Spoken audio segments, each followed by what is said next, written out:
Okay, y'all, welcome back to In the Kitchen with Tally Faye. The bread pudding made it. I got it done. That booger cooked for an hour and 45 minutes. That's how long it took it to bake in here.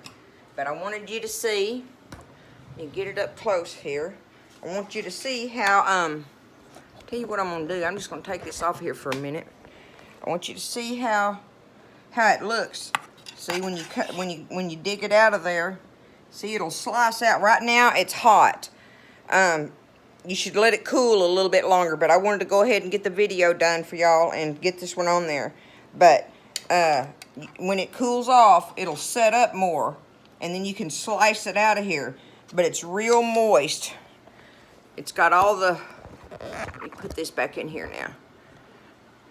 So what I did was take a corner, I took a corner out, see, and see the crust on the outside, and then see how it's squishy like that? That's all moist and everything. You take that. Okay, and I was going to tell you all about the sauce thing.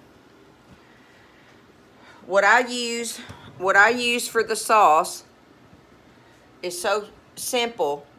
And it's our favorite. We do it not because of the simplicity of it, but because it's what we like on it, right? So, like I've got my little plate here. I'm gonna tell y'all, it is, now this is the can of Nestle brand. It's usually the Eagle brand one, but it's condensed milk, not evaporated, condensed milk, okay? And I just took it out of here and I warm it up. I just warm it up in this pot, barely warm it, right? But this is good served warm. You know, you're gonna let it cool and set, but say like you get you some out of there, nuke it in the microwave for just a minute or whatever, warm it up. You don't have to, but it's really yummy when it's warm. I just like it like that.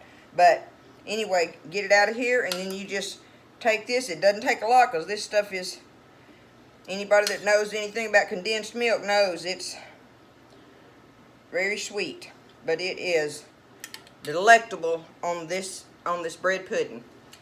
Now, you can make this. Like I said, I don't make it from scratch, but you can make condensed milk, and it's made with milk and sugar, and believe it or not, a pinch of baking soda is what goes in there. But if y'all are interested in it enough, y'all let me know, and I'll show you how to make it. It is a good idea to know how to make it, and I may do it anyway just because I'm wanting y'all to do things, you know, from out of your pantry. You know, like say you need condensed milk for something, well, you can make it very easily.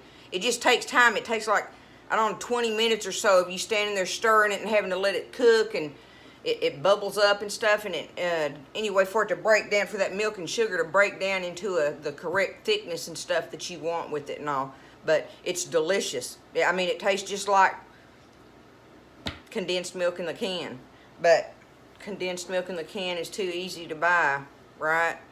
And I try to keep it in my pantry just for this kind of stuff. Whatever, you know. Anyway, I always have me a couple cans going on in there.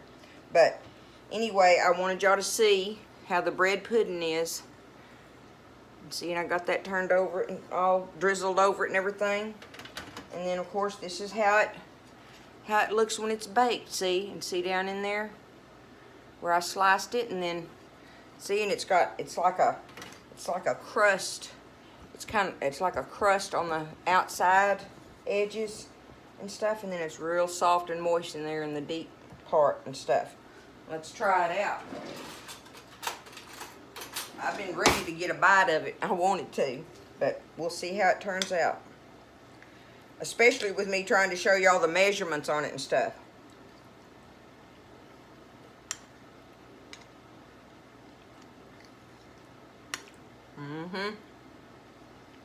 It's very good. It's very good. But like I say, let it cool so it can set.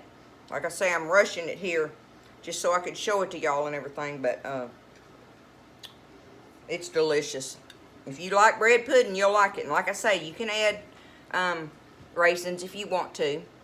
But the thing about bread pudding is that's something you always have stuff in your pantry. Where's this at? I wanted to say the ingredients and the measurements again to y'all one more time on it. This is the old style bread pudding.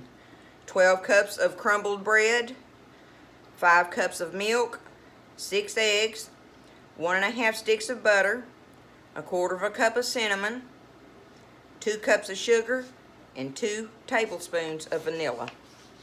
And that's what goes in it. Go to part 1 for the video to see how to make it. But this is the end result. And I hope y'all try it someday, and especially for an old auntie or your grandmother or somebody like that and everything, let them try it. I think they'd love it. It'd be fun to make it and show it to them, you know, that you can make the old style bread pudding and stuff. But any-oh-hoo, there's the bread pudding, y'all. I'm about to wrap this day up. It's done got dark waiting on this bread pudding to bake. I'm in the midst of boiling me I was going to show y'all this. Getting me I've got a turkey carcass, I guess. A turkey carcass simmering in here.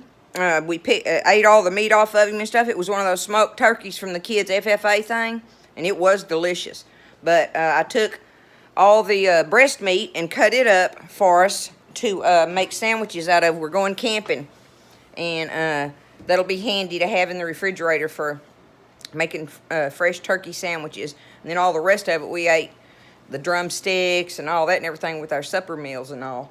But I'm going to take that and boil it and just let it sit there and simmer and boil till all that meat just falls off.